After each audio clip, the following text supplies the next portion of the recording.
उन्हें परेशान करें, उनका रास्ता रोके, तो ये ऐसा नहीं है। हम चाहते हैं कि जनता हमारा साथ दे, क्योंकि जब 3 महीने से जब 3 महीने से अगर किसी सरकारी कर्मचारी को तनख्वाह ही नहीं मिलेगी तो वो क्या अपने बच्चों को पढ़ाएगा, क्या अपने बच्चों को खिलाएगा? बड़ी दुख की बात है। स्कूल ये तो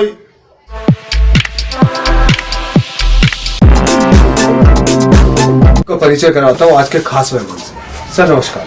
नमस्कार सर, सबसे पहले तो आप अपना नाम और अपना ब्लॉक और अपना क्षेत्र का नाम बताइए। मेरा नाम राधेश्याम टांक है। मैं 2007 के अंदर कांग्रेस के टिकट के ऊपर निगम का इलेक्शन लड़ा था और मैं एमसीडी के अंदर एक ट्रेड यूनियन भी चला रहा हूं। और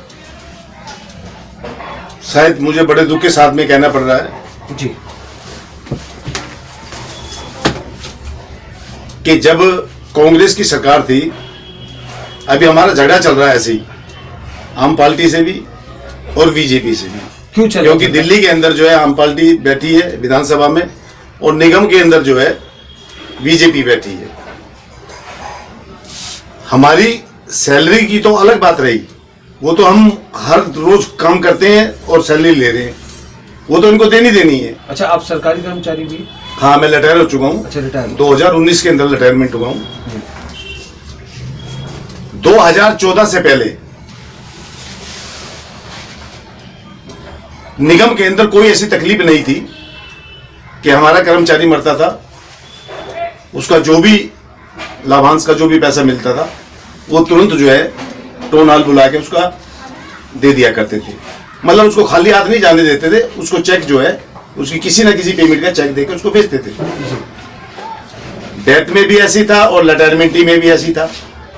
लेकिन आज 2014 से जी निगम के अंदर ये हो गया है कि हमारा कर्मचारी जो मर चुका है, उसके बाद में जो कर्मचारी रिटायरमेंट हो चुका है, उनको 5-5 साल 6-6 साल उनकी पेमेंट नहीं हुई है। और पेमेंट तो अलग बात रही, उन्हें पेंशन तक नहीं मिल रही है। अब भी जो है 7 महीने हो गए पेंशन को।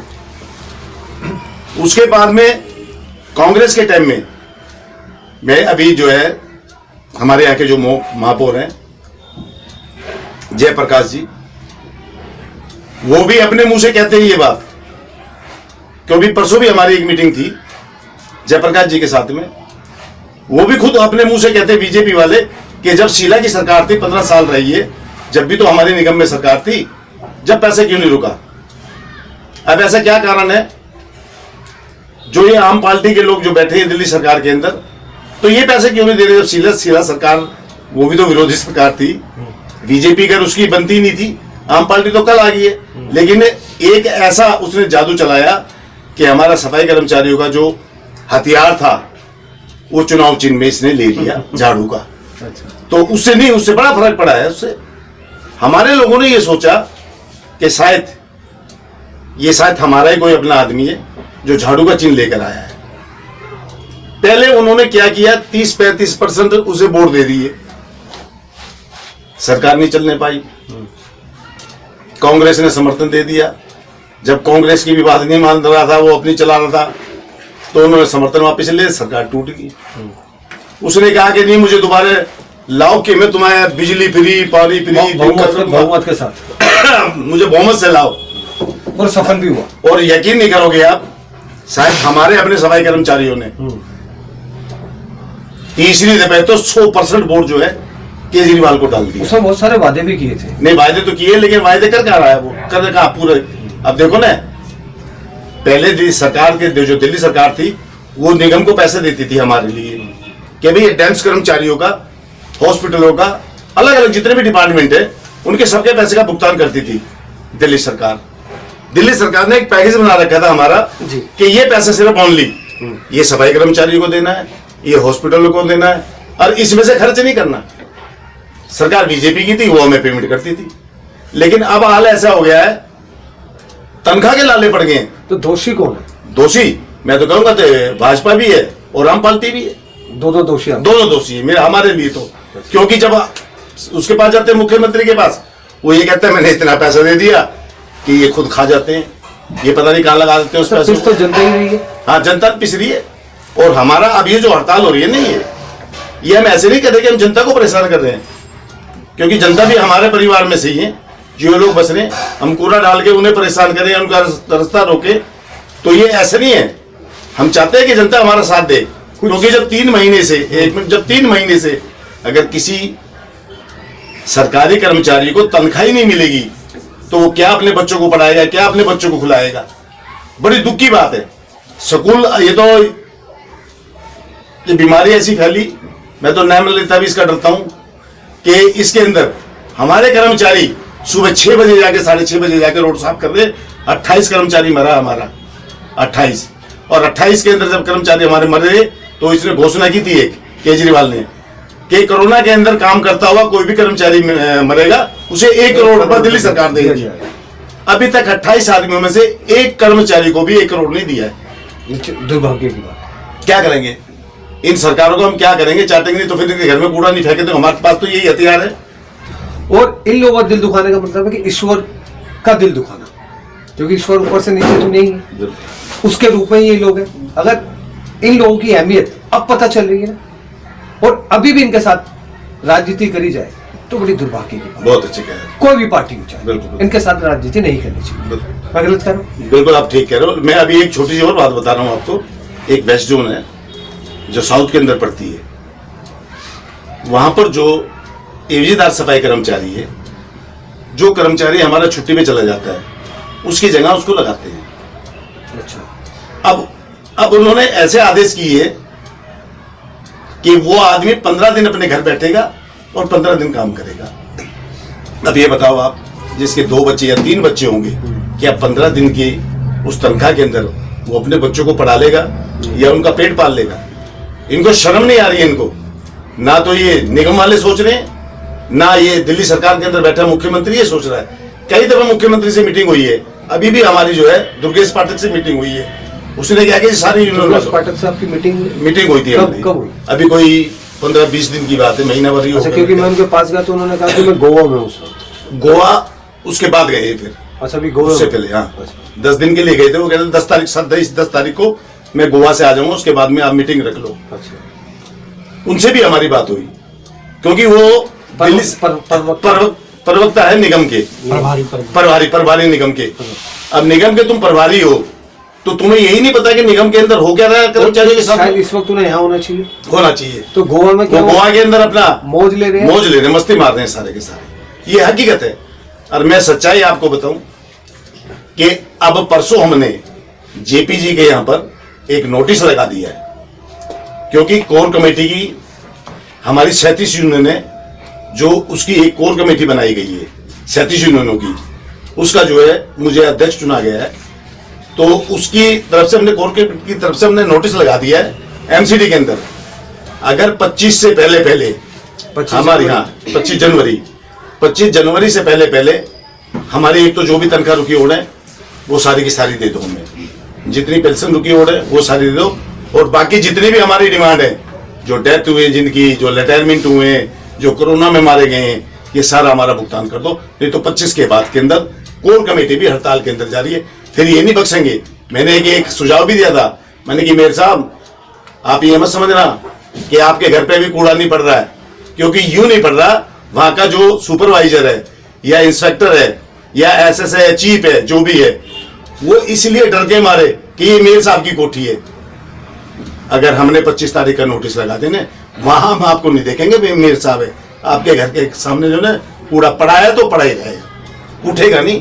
तो उन्होंने तुरंत जो है 2 दिन के अंदर मीटिंग लेने का लिए हमें आश्वासन दिया कि आप 2 दिन के अंदर जो है परसों आप आ जाओ। आज वो मीटिंग हमारी होनी थी 4:30 बजे। तनख्वाह के तो आदेश उन्होंने कर दिए आज 2 महीने के 2 महीने कच्चे आदमी के 2 महीने जो परमानेंट है, रेगुलर है, 2 महीने की उनकी कर दी है। लेकिन हमारा बात ये नहीं, ये तो हमारी कमाई और तनख्वाह है। अब उन्हें क्या पता, निगम वालों को और मेयर साहब को क्या पता है कि 2 महीने से इन्होंने अपने बच्चों के लिए कितना खर्चा कर लिया। दुकान के अंदर जो है सामान उधार लेने के लिए जा रहे, वो नहीं दे रहे दुकानदार कि यार तुमने पहले तो दिया नहीं, अब 2 महीने ये हो गए, तो अब तीसरा महीना ये हो गया, अब इसका कहां से दोगे तुम? मतलब इससे उससे ज्यादा तनख्वाह से ज्यादा कर्जा हो रहा है उनके सिर के ऊपर, उधार ला के खा के। अब वो उधार वालों ने भी मना कर दिया। और 6 महीने, अब 7वें महीने हो गए पेंशन को। मैं रिटायरमेंट हो तो 7 महीने पेंशन मैं नहीं ले रहा, तो मैं कहां से खाऊंगा? जो आदमी रिटायरमेंट होने के बाद में अपनी पेंशन के ऊपर निर्भर है, जब उन्हें पेंशन ही नहीं मिलेगी तो उनका क्या होगा? बीमार भी होगा, वो कुछ राशन भी लाएगा अपने घर के लिए, लेकिन वो तो प्रबंध है ही नहीं उसके पास कुछ भी। मर रहे तो मरे भूखे। अब उन्हें 6 महीने से जिनको पेंशन नहीं मिली उनका क्या हाल होगा? रो रहे लोग, तनख्वाह नहीं मिली, रो रहे लोग। अब इन्होंने आश्वासन दिया, ये जेपी जी ने, आज तनख्वाह टेलीफोन हुआ है मेरे पास, नंबर में दिखा देता हूँ आपको, सुबह बात हुई है मेरी कि टाक साहब हमने जो है 2 महीने की तनख्वाह कच्चोगी और 2 महीने की पक्कोगी। मैंने पैसा का इंतजाम करके कल रात के 11 बजे तक मैंने जोनों में भेज दिया पैसा। अच्छा, जोनों में पैसा भेज दिया। मैंने कहा जोनों में पैसा तो भेजे तो हमारी तनख्वाह रुकी होती, जो दी है तुमने तो सब जिसका कर्जा लेकर चला जाएगा। लेकिन जो रिटायरमेंट हो गए हैं, जो मर चुका हमारा कर्मचारी, जो कोरोना के अंदर मरा, उनका क्या कर रहे हो? जो 2096 से 2098 तक जिन्हें परमानेंट करना था उनका क्या होगा? जो लोग जो हैं 2003 से 2004 से पक्के माने गए, उनका जो है अरियल का भुगतान कैसे करोगे तुम? मतलब ये सारी चीजें थी। एक एफ पता नहीं क्या है, वो कोई दफा है, कोई F17। अब उसके अंदर इन्होंने ऑर्डर में लगा के वो देने शुरू कर दिए। अभी 225 ऑर्डर इसने किए हैं जेपी जी ने, और 93 ऑर्डर किए हैं साउथ की मेयर ने। दोनों मेयरों ने ये अपने अपने यहाँ ऑर्डर किए, परमानेंट किए हैं उनको, उन लोगों को जो कच्चे थे। उसके अंदर F17 लगा रखी है। अब उस F17 के अंदर इतनी खतरनाक चीज है, वो बता रहे कि जो तय कर दिया उसे कोई लाभांश नहीं मिलेगा, सिर्फ उसकी तय हो जाएगी कि 25,000 है या 20,000 है, यही तनख्वाह मिलती रहेगी और इसी में आप काम करो। जैसे हम परमानेंट हो गए थे तो परमानेंट के बाद में हमारा फंड कटता था, हमारा बीमा भी हुआ है, हम LIC भी कराते थे अपनी, मतलब वो चीज कुछ नहीं होगा ऐसा उसके अंदर। मूलभूत सुविधा, हाँ, वो सारी की सारी बंद कर दी है उसमें F17 में। उसका भी वायदा किया था कि वो F17 भी हटा दें, लेकिन बड़े दुख के साथ में बताना पड़ रहा है कि आज जेपी ने ये कहा हमें, मेयर साहब ने, कि नाग साहब 1 बजे सिख सेंटर बंद हो जाएगा। मैं कहा जी वो क्यों? क्या लगा वो जो 26 जनवरी के लिए वो निकालते ना, जाके परेड वगैरह निकालते हैं वहां से, तो वो कह रहे हैं इसीलिए वो सील हो जाएगा, अम्बेडकर भी और सिख सेंटर भी। तो मैंने कहा जी फिर हम कर्मचारियों को क्या विश्वास दें? 25 तो फिर तो हमें तो हड़ताल करनी पड़ेगी। कह रहा है तुम हड़ताल का एक नोटिस भेज दो अपनी तरफ से, एक हड़ताल का नोटिस भेज दो, या कोई ऐसा कंप्लेंट निकाल के भेज दो लोगों के बीच में, आप चले जाके कि भाई हड़ताल हमने वापस ले ली। देखिए सर, मैंने कि मेरे साथ, हाँ, ये मुद्दा वो मुद्दा है कि हम जितना गहराई में जाएंगे, जितनी वार्तालाप करेंगे, शायद 2-3 दिन लग जाएंगे। बिल्कुल बिल्कुल। लेकिन आप लोकतंत्र जैसे आपने विचार रखे, बड़े अच्छे लगे। हम अपने चैनल के माध्यम से सर के विचार पूरी जनता के सामने लाएंगे, और जो सुन रहे हैं इस बात को, वो गौर करें कि अगर ये आंदोलन का रूप ले लेगी तो जनता तो परेशान होगी, लेकिन बड़े बड़े दिग्गजों को भी बड़ी परेशानी आएगी। क्योंकि जब एक शरीफ आदमी बगावत करता है तो बहुत बुरा होता है, बहुत बुरे हालात हो जाएंगे। ये फैसला सरकार, जो भी पार्टी सत्ता में है, वो बीजेपी हो या आम आदमी हो, इन लोगों के साथ अन्याय नहीं करना चाहिए। इनकी बात सुने और इनको इनका हक मिलना चाहिए। इतनी ही गुजारिश करूंगा सरकार से। इसी के साथ लेता हूँ इजाजत। मैं राजन राय, फेस वार्ता, कैमरे हमारे, विचार आपके।